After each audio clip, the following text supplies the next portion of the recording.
오늘 하나님의 말씀 함께 보겠습니다. 오늘 찾으실 말씀 사도행전 28장 말씀인데요, 14절부터 15절까지 말씀 되겠습니다. 사도행전 28장 14절과 15절, 오늘 추수감사절 말씀은요 사도행전 말씀이 되겠습니다. 우리 다 같이 한 목소리로 봉독해 올리겠습니다. 시작. 거기서 형제들을 만나 그들의 청함을 받아 이레를 함께 머무니라. 그래서 우리는 이와 같이 로마로 가니라. 그곳 형제들이 우리 소식을 듣고 아비오 광장과 트레이스 타베르네까지 맞으러 오니 바울이 그들을 보고 하나님께 감사하고 담대한 마음을 얻으니라. 아멘. 오늘 말씀의 제목 한번 읽어볼까요? 시작. 아비오 광장에서 감사를 외치다. 영화 제목 같죠? 세상의 중심에서 사랑을 외치다, 뭐 그런 영화 제목이 있더라고요. 그 마음이 왔는데, 오늘 아비오 광장에서 감사를 외치는 그 사도 바울의 모습이 어쩌면 추수감사절을 맞는 저와 여러분의 삶 가운데 왠지 느낌 있게 다가올 것 같은 그런 생각이 들었습니다. 자, 우리 믿음의 선포 함께 하도록 하겠습니다. 믿음은 긍정적입니다. 믿음은 창조적입니다. 믿음은 소망적입니다. 나는 믿음의 사람입니다. 나는 주 안에서 행복합니다. 아멘. 놀라운 믿음의 역사가 저와 여러분 가운데 있으시기를 주님의 이름으로 축원드립니다. 추수감사절은 매년 오는데요, 실은 매년 추수감사절 설교를 하려고 그러면 성경 창세기부터 요한계시록까지 이 감사에 대한 설교를 어떻게 해야 될까, 모든 목회자들은 이제 아마 하나님께 기도하고 고민할 겁니다. 제가 올해는 특별히 사도 바울의 모습을 보면서 이 모습 진짜 올해 우리들의 마음을 정말 시원하게 해주는 말씀 같다라는 그런 생각이 들어서요, 오늘 아비오 광장에서 감사를 외치다 하는 뭔가 좀 여러분들이 처음 들어봤을 것 같은 그런 단어들을 좀 함께 이야기를 나누기를 원합니다. 오리에게 있어서 결정적인 시기는 태어나자마자 2-3시간 정도라고 합니다. 그러니까 오리는 태어나자마자 2-3시간 안에 보는 대상을 엄마라고 생각해서 사람을 따라가기도 하고 이상한 대상을 따라가기도 하는 거 아마 여러분 인터넷 동영상을 통해서 아마 보신 적이 있을 겁니다. 그렇다면 사람에게 있어서 결정적인 시기는 언제일까요? 뇌과학자들에 의하면 인간은 태어나서 10년에서 12년 정도라고 하는데요, 그때가 나이가 아마 초등학교 6학년, 중학교 1학년, 2학년 정도까지라고 합니다.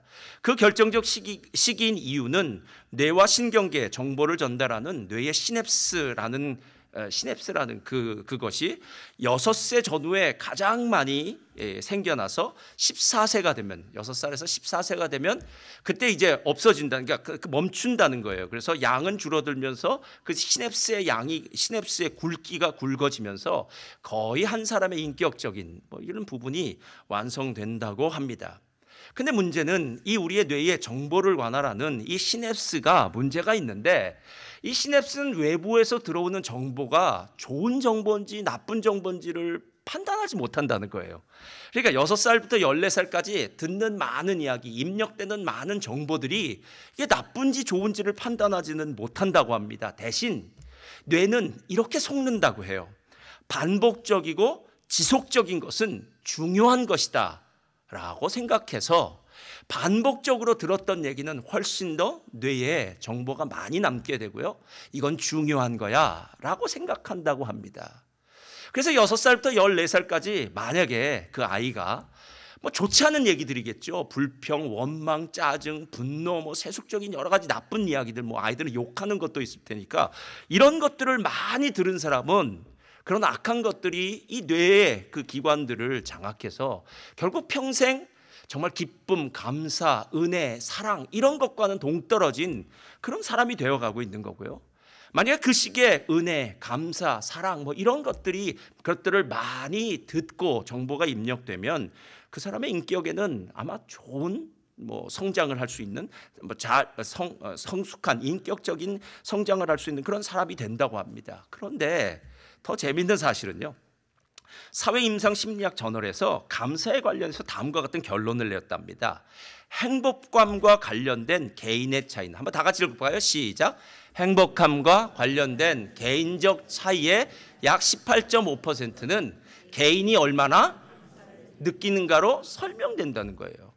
그러니까 누군가 행복하다라고 할 때 적어도 18.5%의 사람들은 감사합니다라고 말을 한다거나, 내 마음에 누군가에게 하나님에게 될 수 있고요, 뭐 자기 부모님에게 될 수 있고 누군가에게 될 수 있겠죠. 감사를 느끼는 사람이 더 행복감을 느낀다라는 거예요. 야, 제가 이 얘기를 딱 듣고 나서요, 그리스도인이 됐다는 것이 얼마나 큰 감사인지 모르겠어요. 왜냐하면 데살로니가전서 5장을 보니까 항상 기도하라? 아니죠. 항상 기뻐하라. 쉬지 말고 범사에. 여러분, 진짜 기도도 그렇고 기뻐하는 것도 그렇지만 범사에 감사하는 것은 내가 생각하기에 좋은 것, 나쁜 것, 슬픈 것, 뭐 이거 상관없이 나의 삶에 일어나는 모든 일들 가운데 그리스도인이라면 그 일 뒤에 누가 계시다는 거예요? 하나님이 계시지 않느냐.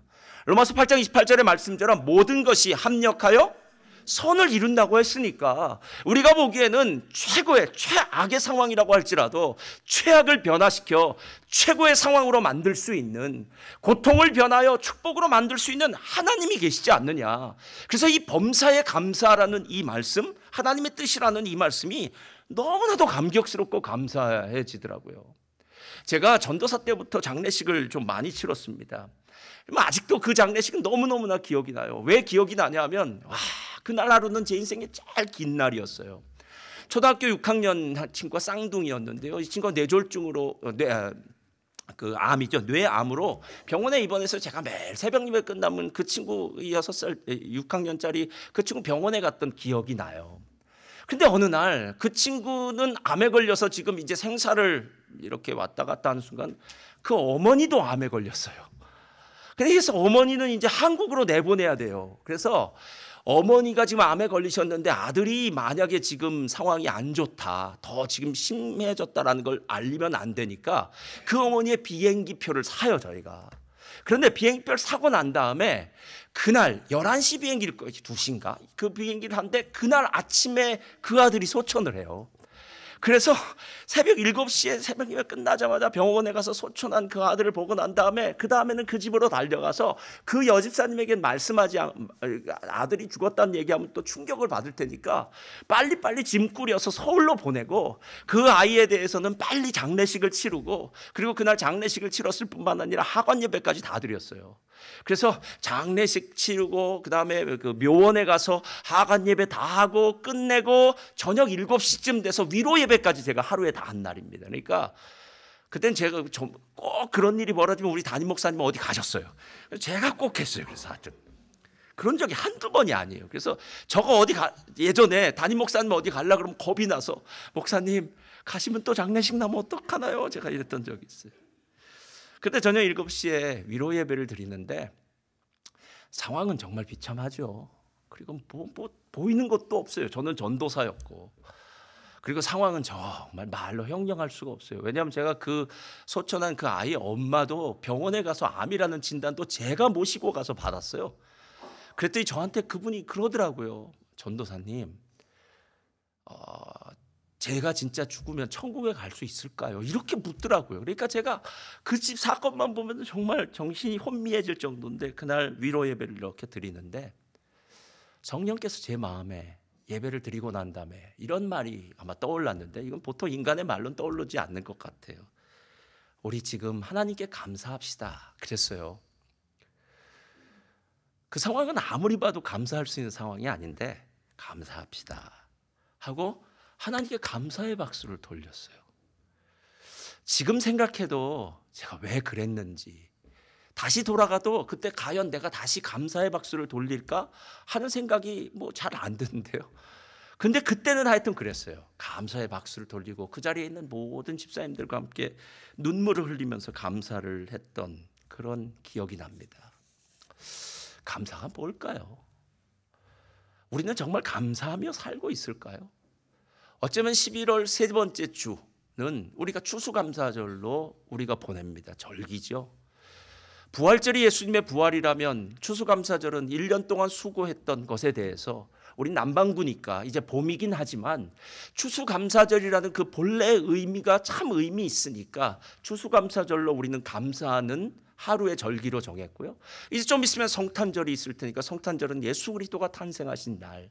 어쩌면 우리에게 있어서 이 절기들은 그 절기가 갖고 있는 크고 비밀스러운, 어쩌면 우리의 인생 가운데 너무나도 중요한 의미를 갖고 있는데 오늘 추수감사절은 도대체 어떤 의미로 우리들에게 다가와야 될까라는 생각이 들다가 바울이 생각났습니다.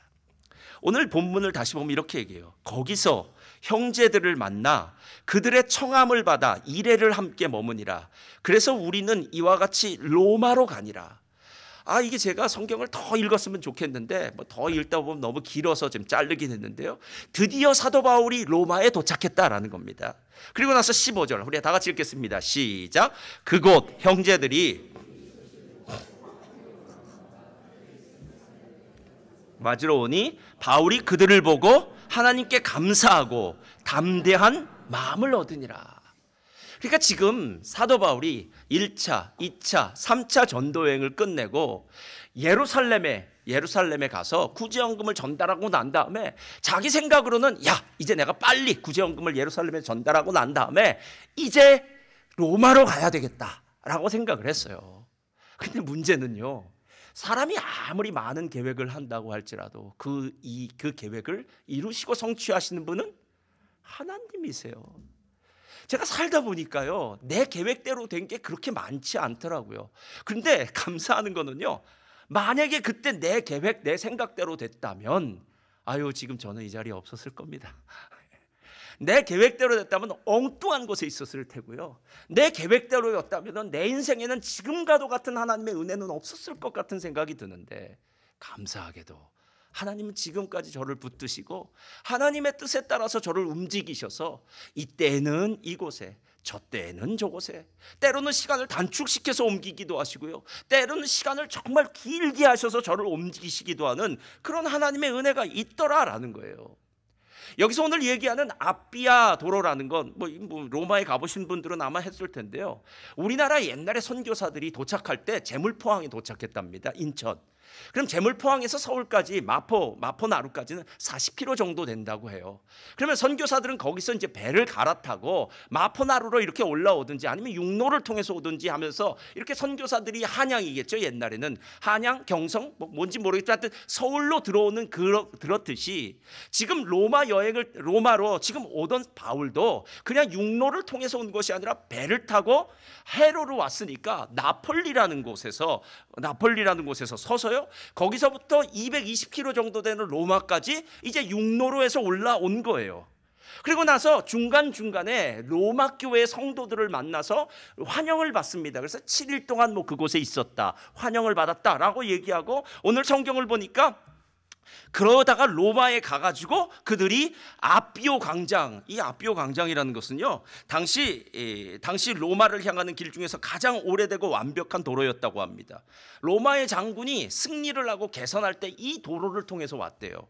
그리고 나서 그 도로의 마지막에는, 여러분 스페인이나 이 라틴 계열의 사람들은요, 큰 광장이 있어서 도로의 끝에는 사람들이 많이 모이는, 우리 식으로 하면 광화문 시청 광장처럼 이렇게 광장이 있는 곳, 거기에 시장도 있을 테고요, 사람들이 모이는 집회 장소도 있었는데, 그곳에서 트레이스 타베르나라는 말은 이 라틴어로 써서 그렇죠. 이게 무슨 말이냐면, 트레이스는 셋이라는 뜻이고 타베르네라는 말은 여관, 숙소라는 뜻이에요. 아마 여관이 세 채가 있었겠죠. 그러니까 오랜 여행을 마치고 이 아비아 대로를 지나서 아비아 광장에 있는 여관에 드디어 여정을 풀었다.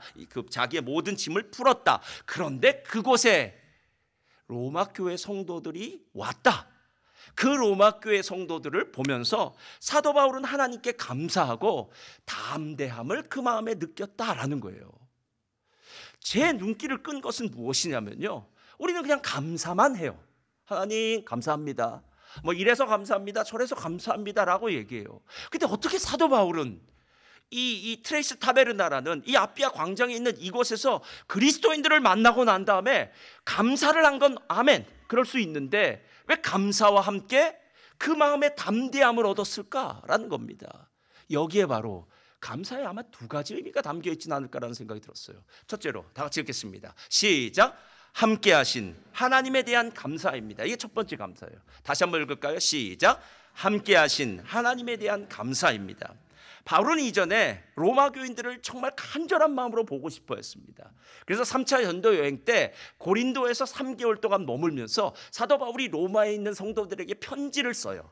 그때 그 편지에 사도 바울이 왜 로마에 가야 되는지에 대한 여러 가지 이야기들을 이렇게 이야기합니다. 1장에 내가 너희 보기를 간절히 원하는 것은 어떤 신령한 은사를 너희에게 나누어 주어 너희를 견고하게 하려 함이니, 이것은 사도 바울이 1차, 2차, 3차 전도 여행을 통해서 또 안디옥 교회에서의 사역을 통해서 복음에 대해서 배운 것이 있는데, 이것을 지금 한 번도 보지 않은 로마 교회 성도들과 나누고 싶다라는 거예요. 요즘도 뭐 이런 일 있지 않습니까? 한국에 있는 유명한 목사님, 아니면 지난번에 우리 노진준 목사님 모셔서 부흥 집회 했잖아요. 그때도 참 큰 은혜를 받았는데, 목사님이 평생 하나님 안에서 받으신 그 은혜를 우리에게 좀 나누어 주십시오라고 해서 그렇게 부흥회를 하고 맨스나잇도 한 거 아닙니까? 바울이 바로 그렇게 하겠다는 거예요. 내가 너희들에게 나를 천거한다. 내가 너희들과 나눌 것이 있어. 복음에 대해서 좀 나누고 복음 안에서 교제를 나누고 싶고, 그래서 너희들의 신앙에 큰 아름다운 열매가 맺었으면 좋겠어 라는 거예요. 그게 첫 번째 이유였고요. 15장엔 계속 이렇게 얘기해요. 이제는 이 지방에 일할 곳이 없고 또 여러 해 전부터 언제든지 서바나, 스페인입니다, 서바나로 갈 때 너희에게 가기를 바라고 있었으니. 자, 24절 다 같이 읽겠습니다. 시작. 이는 지나가는 길에 너희를 보고 먼저 너희와 사귐으로 얼마간 기쁨을 가진 후에 너희가 그리로 보내주기를 바람이라, 이렇게 얘기해요. 그러니까 두 번째 목적은 무엇이냐면, 내가 로마 교회 너희들이 나를 만약 선교비를 주고 나를 파송해 준다면 내가 그 당시에 로마 제국의 땅끝이라고 했던 스페인까지 내가 선교를 가겠다라는 거예요. 지금 이 로마의 교인들을 봤을 때요, 사도 바울이 지금 썼던 편지를 다시 한번 기억했을 거예요. 아니면 어쩌면 사도 바울은 그 편지를 뭐 머릿속에 다 외우고 있었을지도 몰라요. 로마 교인들을 만나면 내가 이렇게 얘기해야지, 이런 것들에 대해서 나누어야지 라고 생각했을 거예요. 그러다가 드디어 아비오 광장에서 로마 교인들을 만납니다. 제가 공항에서 만났던 사람들 중에 정말 너무너무 극적인 사람들이 있는데요, 유대인들이 가족인가 봐요. 야, 수십 명 유대인들이 그 빵떡모자 쓰고 이거 기르고 한 유대인들이 공항에서 서로 만나서 얼싸안고 우는데요. 야, 수십 명이 우는데 제가 그때 뭘 느꼈냐면, 이분들 아마 홀로코스트 뭐 그런 종류의 사람들인가 보다. 다시 가족을 만나는 것이 너무나 감격스러워서 막 껴안고 눈물을 흘리면서 막 그러더라고요. 사도 바울이 지금 아비오 광장에서 그토록 보고 싶었던, 자신의 지금 앞으로 선교와 그 복음을 나누고 교제하고 싶었던 이 사람들을 만났을 때 얼마나 감격스러웠을까 하는 생각이 들었어요. 그런데 대개 이렇게 감격스러운 순간에는요, 우리는 꼭 하는 말이 있어요. 그때 그 상황이 되니까 제 지나왔던 인생의 여정이 마치 영화의 필름처럼 지나가는 것 같습니다. 이렇게 지나가는 것 같습니다. 사도 바울에게도 아마 그런 날들이 지나갔을 거예요. 아니, 내가 여기를 정말 오고 싶었는데 그토록 오랜 시간을 걸려 이제서 도착한 거예요. 사도 바울이 유대인들의 그 관계로, 유대인들이 사도 바울을 죽이기 전에는 밥도 안 먹겠다고 할 정도로 사도 바울이 목숨의 위협을 받았습니다. 감옥에서 2년 동안 구금되어 있을 때는 언제 감옥에서 나올지도 모르는 한 치 앞도 내다볼 수 없는 어려운 상황이었고요. 로마로 배를 타고 올 때에는, 알렉산드리아라는 그 배를 타고 올 때는 유라굴로라는 광풍을 만나서 다 죽다 살아났습니다. 그러니까 지금 아비오 광장에서 사랑하는 성도님들을 만났을 때 지금까지 하나님이 나와 함께 하셨던 모든 일들이 다 막 떠오를 거 아니겠느냐는 거예요. 우리 교육관에 가면은 거기에 그 동판이 하나 있습니다. 스테인레스로. 거기에 뭐 이 교육관은 어떻게 아이들을 위해서 사용되어지고 뭐 이렇게 쓰고 난 다음에 밑에 잠언서 22장 6절 말씀이 있어요. 마땅히 행할 길을 아이에게 가르치라. 그리하면 늙어도 그것을 떠나지 아니하리라. 아마 그 교육관을 지으실 때, 우리 월남 목사님 교육관을 지으실 때 그것을 그 동판을 갖다 붙일 때 아마 여러 가지 생각들을 하셨을 거예요. 이 교육관이 이렇게 사용됐으면 좋겠다. 우리의 자녀들이 정말 믿음 안에서 자랐으면 좋겠다. 아마 여러 가지 생각을 가졌을 거예요. 여러분, 우리는 어떤 사건, 어떤 중요한 일, 그러니까 오랜 동안 기다렸던 어떤 일을 딱 맞닥뜨리게 되면 지금까지 내 삶에 있었던, 또 그 여정에 있었던 모든 일들이 다 떠오르더라는 거예요. 그래서 저도 생각해 보니까요, 저도 예전에 성경 거축이 끝나고 난 다음에 헌당 예배 드릴 때 생각나더라고요. 그때 이런 사진이 하나 있어요. 저도 이게 헌당 예배 드릴 때인데요. 그때 권사님들은 한복 입으시고 다 앞에 앉고 안수 집사님들, 앉아 있는 분들은 외부에서 오는 손님들이고요. 다 채웠을 때, 저때 제가 하나님 앞에 감사의 박수를 돌릴 때 두 눈을 감고 이런 생각을 했던 것 같아요. 하나님, 지금까지 하나님이 도와주셨습니다. 지금까지 하나님이 인도하셨습니다. 내 힘으로 내 능력으로는 될 수 없는 많은 일들 하나님께서 이제 영광 홀로 받으십시오. 이거 꺼주시고요. 뭐 여러 가지 일들이 많이 생각났겠죠. 그때 시청에서 1년 반 동안 식당을 폐쇄해서 교회에서 한 1년 반 동안 밥을 못 먹었어요. 그때 어느 분이 저한테 얘기하더라고요. 교회 오랫동안 안 나오셔서. 그래서 왜 안 나오냐 했더니 교회에서 밥을 안 주니까 안 나왔다 그러더라고요. 내가 이야, 밥 먹으러 나오는 분도 있구나 라는 생각을 하면서 교회는 밥을 먹어야 된다라고 제가 결심을 한 적이 있고요. 한 몇 년 만에 나오신 분이 있는데요. 그날따라 나오시자마자 은혜를 받았는지 자기가 엘리베이터 하겠다고 해서 엘리베이터 헌금을 하기도 하고 십시일반으로 헌신하고 눈물 흘리면서 기도하면서 많은 일들이 주마등처럼 다 스쳐 지나가면서 아, 지금까지 하나님이 함께 하셨구나. 내가 지금 이 자리에 서 있는 것 하나님의 은혜구나 라는 생각이 들더라는 거예요. 성경은 감사로 제사를 드리는 자가 나를 영화롭게 한다고 얘기해요. 감사는 그리스도인의 트레이드 마크와 같아요. 왜냐하면 지금까지 내가 살아온 나의 삶의 여정이 내 능력, 내 지식, 내 지혜, 내가 잘나서가 아니라는 거예요, 여러분. 세상에 만약에 잘난 사람들만 살고 열심히 산 사람들이 다 잘 살았다면은요, 세상에 잘 살 사람들 참 많습니다. 그런데 아니더라는 거예요. 잘난 사람도 망하는 경우가 있고요, 열심히 산 사람도 인생 가운데 정말 실패하는 경우도 많더라는 거예요. 나같이 부족하고 연약한 자를 하나님이 도와주시지 않았다면 내가 이 자리에 있을 수 없었을 텐데, 그래서 감사는 진짜 그리스도인이 할 수 있는 가장 최고의 하나님을 향한 고백이고 선포일 수밖에 없다라는 거예요. 그래서 제가 구약 성경에 어느 책에 감사가 제일 많이 나올까 찾아왔습니다. 어느 책일까요? 시편입니다. 시편이요. 그리고 난 다음에 이런 생각이 들어요. 맞아, 시편이야. 시편. 정말 힘들고 어려운 고통의 시간을 보낼 때에도, 하나님을 찬양할 때에도 시편에 있는 모든 시편 기자들은 하나님께 감사했지. 그 모든 상황 속에서 나와 함께 하신 하나님께 감사했지. 어려운 때에도 내가 고백하고 선포하고 부르짖을 수 있는 그 하나님이 계시다는 사실에 감사했지 라는 생각이 들었다는 거예요. 헨리 오웬이 감사에 대해서 이렇게 말하더라고요.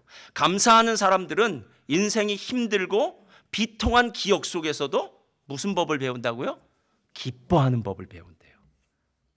그러면 인생이 힘들고 비통한 기억 속에서도 기뻐한답니다. 세상 사람들은 당장 내게 닥친 그 일로 말미암아 분노하기도 해요. 화가 나기도 해요. 짜증나기도 합니다. 누군가 한번 걸려만 봐라, 내가 박살을 낼 거야 생각하면서 원수를 갚겠다고 이야기하고요, 사나워지기도 하고요, 완악해지기도 합니다. 그런데 그리스도인은 다르다라는 거예요. 그리스도인은 고난 앞에서 이 고난을 바꾸실 하나님이 있다, 하나님 함께 하신다면 하나님의 뜻이 있지 않겠느냐라고 생각한다라는 거예요. 지금 사도 바울은 아비야 광장에서 로마의 성도들을 만나서 지금까지 온 일에 대해서 감사하고 있는 거예요. 감사하고 있는 거예요. 사도 바울에게 있어서 감사는요, 상황이 좋아져서 한 감사 같진 않아요. 왜냐하면 사도 바울의 서신들 중에서 옥중서신이라는 책들이 있습니다. 에베소서, 빌립보서, 골로새서, 그리고 빌레몬서, 이 네 책은 옥중서신이에요. 통독하신 분들 손 들어보라고 안 말하겠습니다. 그분들 다 아셔야 돼요. 이 네 개는 옥중서신이라요. 옥중서신이란 뜻은 감옥에서 썼다는 말이에요. 로마의 감옥에서 썼는데 참 신기한 것은 이 옥중서신에 감사하라는 말이 너무 많이 나온다는 거예요. 그래서 골로새 3장을 보니까 이렇게 얘기해요. 골로새 펴주세요. 다 같이 읽겠습니다. 시작. 또 무엇을 하든지 말에나 일에나 다 주 예수의 이름으로 하고 그를 힘입어 하나님 아버지께, 이거예요. 그러니까 그리스도인이 할 수 있는 말은 감사밖에 없어요, 여러분. 불평과 원망이요? 그건 우리들의 말이 아닙니다, 여러분. 목사님이라도 이럴 때는 뭐라고 원망할 겁니다. 아닙니다. 목사님이라도가 아니라 그리스도인이라면 감사해야 됩니다. 그리스도인이라면 감사할 수밖에 없습니다. 최악의 그 자리에서 하나님이 함께 계신다면 아골골짝 빈들에도 하나님이 함께 계신다면, 사망의 음침한 골짜기에도 주님의 지팡이와 막대기가 나와 함께 하신다면 난 이길 수 있습니다. 그곳을 건널 수 있습니다. 할렐루야. 이게 함께 하심의 복이라는 거예요. 감사를 많이 드리는 사람은요, 하나님이 내 인생에 함께 하셨어 라는 걸 고백하는 거예요. 저는 우리 성도님들이 더 많은 감사를 주께 드리시기를 주님의 이름으로 축원드립니다. 근데 거기서 끝나지 않아요. 이제 진짜 핵심은 두 번째 나와요. 자, 다 같이 읽겠습니다. 시작. 사명자로 설 수 있음에 대한 감사입니다. 자, 아피아 광장에서 이제 로마 교회 성도들을 만나 막 감사하는 마음이 막 넘쳐났는데, 거기서 또 무엇을 이야기하냐면 그들을 보고 하나님께 감사하고 담대한 마음을 얻었다라고 얘기해요. 감사는 보통 과거형입니다. 과거형이란 건 무슨 뜻이냐면 지나온 일에 대한 감사죠. 미래에 될 일들에 대해서 감사합시다. 감사할 수 있겠죠. 그러나 그 감사는 뭔가 허공을 치는 감사 같아서 대부분의 사람들이 하는 모든 감사는 다 과거의 일에 대한 감사, 지금까지 지내온 것 주의 크신 은혜라 이렇게 감사하는 경우가 있어요. 그래서 하나님이 오늘 사도 바울의 마음 가운데 그 로마까지 이르는 그 힘들고 어려운 그 여정을 감사하는 것 당연한데, 그 로마 교회 형제들을 만났을 때 어떻게 담대한 마음을 얻을 수 있었을까? 라는 생각이 들었어요. 그리고 생각해 보니까 트레이스 타베르네라는 이곳에 바울을 맞이하러 온 동역자들의 얼굴을 보자 사도 바울의 마음이 갑자기 담대해진 거예요. 그럼 담대해졌다는 의미는 뭘까요? 실은 맞으러 나왔다는 이 표현은 헬라어로요, 어떤 도시의 대표단이나 왕이나 장군을 맞이할 때에 썼던 아파테신이란 말이에요. 그게 무슨 말이냐면, 지금 사도 바울을 맞이한 이 로마 교인들은 그냥 그리스도인 한 사람이 온 게 아니라, 야, 초대교회의 영웅이 드디어 여기에 왔다라는 거예요. 예. 그러니까 손흥민이 온 겁니다. 할렐루야. 예, 손흥민. 예, 그래서 만나요. 제가 예전 교회 어느 날 보니까요, 저 사람 텔레비에서 많이 본 사람 같은 사람이 제일 뒤에 앉아 있더라고요. 그랬더니 LPGA에서 우승한 여자 프로 골퍼가 우리 교회 오셨더라고요. 그래서 뒤에 앉아서 예배 드리더라고요. 야, 그래서 내가 나중에 사인회도 받아야 되는데 주여.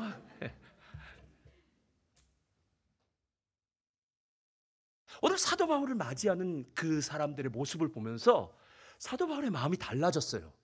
지금까지 내가 왔던 힘들고 어려웠던 여정에 대한 감사는 옆으로 놔두고, 야, 내가 지금 무슨 일을 하러 여기 왔는지 이제 알 것 같아. 다시 막 머릿속에 떠오르는 거죠. 하나님이 나를 이곳에 보내신 것은 나를 사명자로 보내셨어. 로마에 있는 이 사람들에게 복음을 증거하고, 나는 사도행전 1장 8절에 말하고 있는 예루살렘과 온 유대와 사마리아와 땅끝까지 이르러 내 증인 되겠다는 하나님의 그 놀라운 명령을 붙들어서 이제 내가 나아가야 될 길, 스페인까지, 당시에는 땅끝이 서바나 스페인이라고 생각했으니까 여기서 스페인을 가야 돼라고 생각했던 그 마음들이 다시 막 새롭게 솟아올랐다라는 거예요. 꼭 이런 거랑 똑같을 수 있습니다. 보통 올림픽에 나가는 선수들이 본래 그 국내에서 국내 선발전을 치르지 않습니까? 그때도 힘들었을 거예요.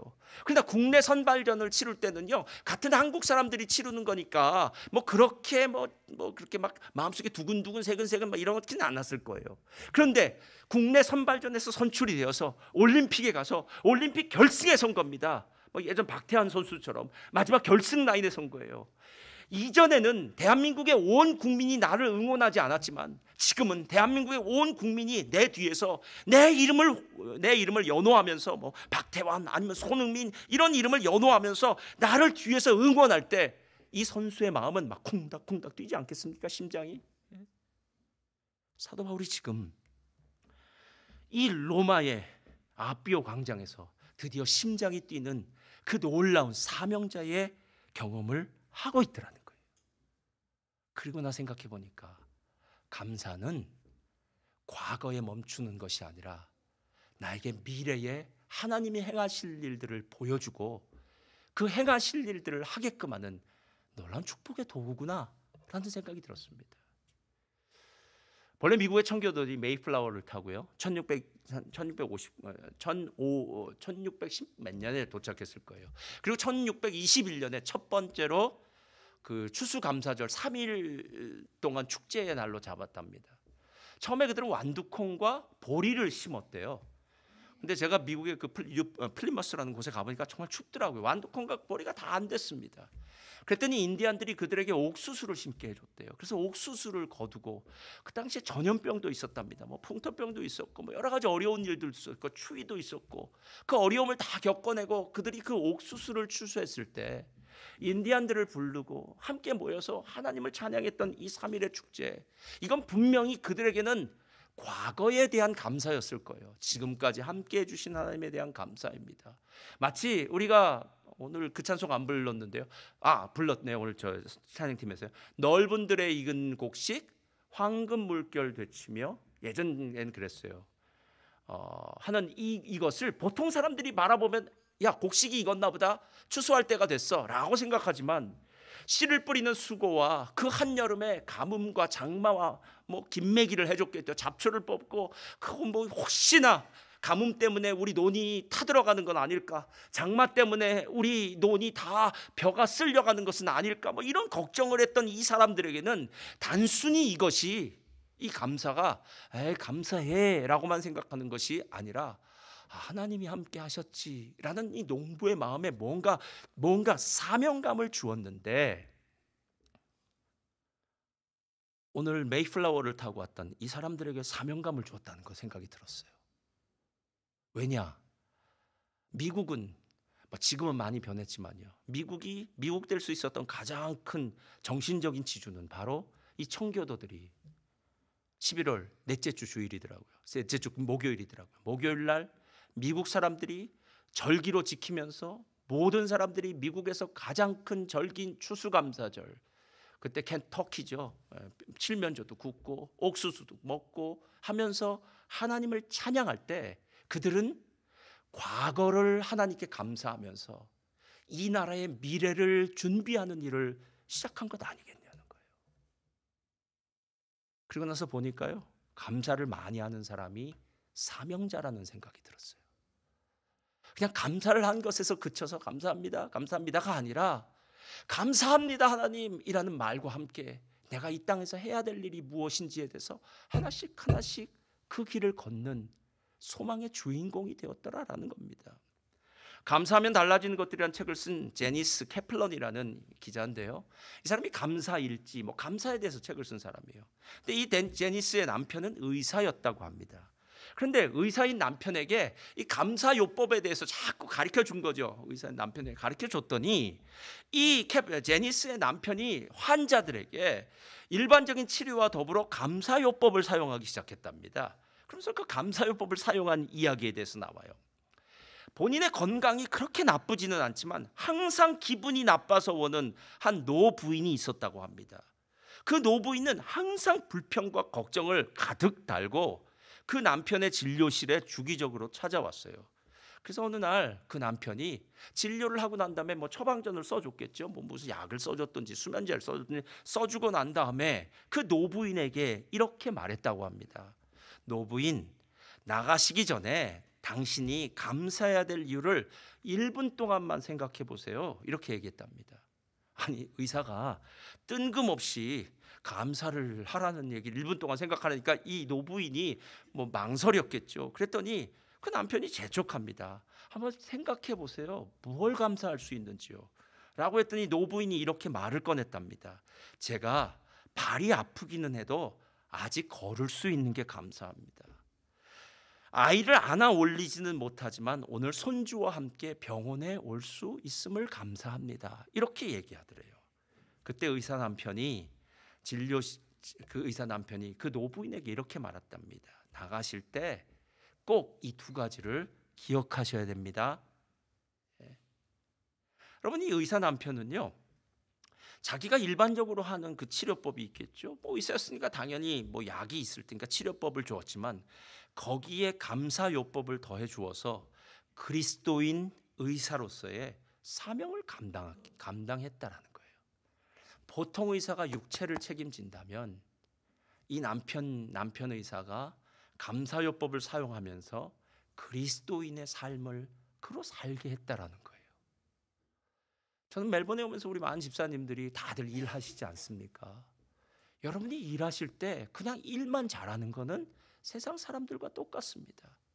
뭐 영어를 잘한다면, 그 분야의 전문적인 지식이나 실력이나 노하우가 있다면, 뭐 충분한 경험이 있다면, 아니 성품이 좋다면 그 직무에서 여러분 정말 다른 사람에게 칭찬받는 사람이 될 수도 있습니다. 그러나 여러분에게 진짜 감사가 있다면 여러분 그리스도인 직업인이 되고요, 그리스도인 사명자가 됩니다. 그리고 그리스도인 사명자가 됐을 때 여러분의 인생은 그리스도의 영광을 위한 축복의 통로가 된다는 겁니다. 감사는 과거와 함께 미래를 바라보게 합니다. 그래서 그리스도인들이 모인 곳에 소망이 있는 거고요, 그리스도인들이 모인 곳에 기쁨이 있는 거고요. 전 오늘 찬송 부르다가요 3절에서 놀랐어요. 추수할 것 많은 중에 일꾼 매우 적으니, 그 다음에 능력 있는가요? 추수할 수 있는 일꾼들을 주여 보내 주옵소서라고 할 때 저는 올 한 해 동안 하나님께서 우리에게 해주신 일들이 너무 감사하더라고요. 하나님이 필요한 사람들을 필요한 곳에 보내주시고 필요한 일들을 감당하게 하시고, 특별히 우리 셀리더님들 올 한 해 정말 수고 많으셨습니다. 예. 용량보다도 더 많은 세런들을 감당하시느라고 얼마나 힘드셨겠습니까? 그런데 하나님이 주신 은혜로 지금 와 있다는 것, 감사할 때에 더 사명이 더 공고해진다는 것, 이것이 하나님의 은혜입니다.